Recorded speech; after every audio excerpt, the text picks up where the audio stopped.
उधर यूक्रेन के सुमी में फंसे सभी भारतीयों को निकाल लिया गया। सीजफायर के ऐलान के बाद वहां फंसे लोगों को निकालने के लिए ग्रीन कॉरिडोर बनाया गया,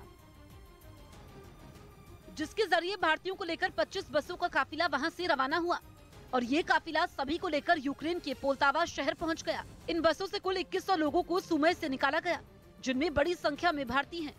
पोल्टावा पहुंचने के बाद सभी लोगों को एक ट्रेन में बिठाया गया, जो उन्हें लवीव लेकर गई। इसके बाद भारतीयों को यूक्रेन की सीमा तक पहुंचाया जाएगा और वहां से ऑपरेशन गंगा के तहत विशेष विमानों में उनकी वतन वापसी होगी। विदेश मंत्रालय की ओर से एक ट्वीट के जरिए सुमी से सभी भारतीयों को निकाले जाने की जानकारी दी गई। इस बीच यूक्रेन की सेना ने एक वीडियो जारी कर रूस के टैंकों को तबाह करने का दावा किया। इस वीडियो में यूक्रेन की सेना के जवान रूसी टैंकों के सामने खड़े होकर अपना दम दिखाते नजर आए, जिनके पीछे मौजूद रूस के टैंक और बख्तरबंद गाड़ियां जलकर राख हो चुकी थी। यूक्रेन का एक जवान उन गाड़ियों की तरफ इशारा कर जोर से हंसता सुनाई पड़ा। साथ ही उन लोगों ने यह दावा किया कि उन्होंने रूस की सेना को वहां से खदेड़कर उस इलाके को कब्जे से छुड़ा लिया।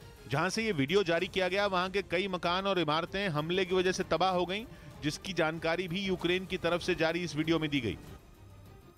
रूस और यूक्रेन के बीच पिछले 14 दिनों से जंग जारी है। भीषण हमले के बीच यूक्रेन ने रूस के कई लड़ाकू विमान और हेलीकॉप्टर को मार गिराने का दावा किया है।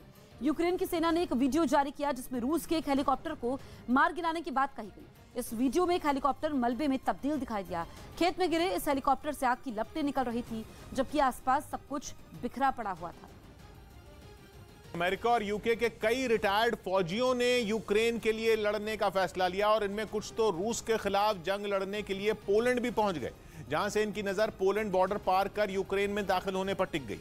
ये सभी पूर्व सैनिक अनुभवी और नए हथियार चलाने में माहिर हैं। इससे पहले यूक्रेन के राष्ट्रपति वोलोदिमीर ज़ेलेंस्की ने दूसरे देश के लोगों से यूक्रेन की सेना में शामिल होने की अपील की थी। उनकी ऐसी अपील के बाद अमेरिका के 3000 लोगों ने वॉशिंगटन में यूक्रेन के दूतावास से संपर्क किया, ऐसी खबरें हैं। यूक्रेन में रूस के हमले लगातार जारी है। एक तरफ दावा किया गया कि रूस के सैनिकों ने यूक्रेन के कई शहरों पर कब्जा जमा लिया है, तो वहीं कीव के पास रूसी सैनिक डेरा जमाए हुए हैं। हालांकि दोनों देशों के बीच शांति बनाने के लिए बातचीत का दौर भी जारी है।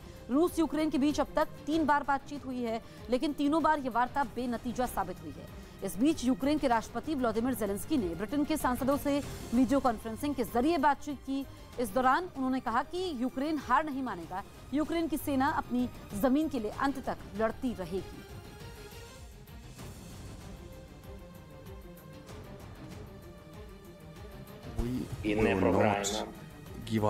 Ми підемо до кінця, ми будемо боротися на морях, будемо битися в повітрі, якою не була ціна.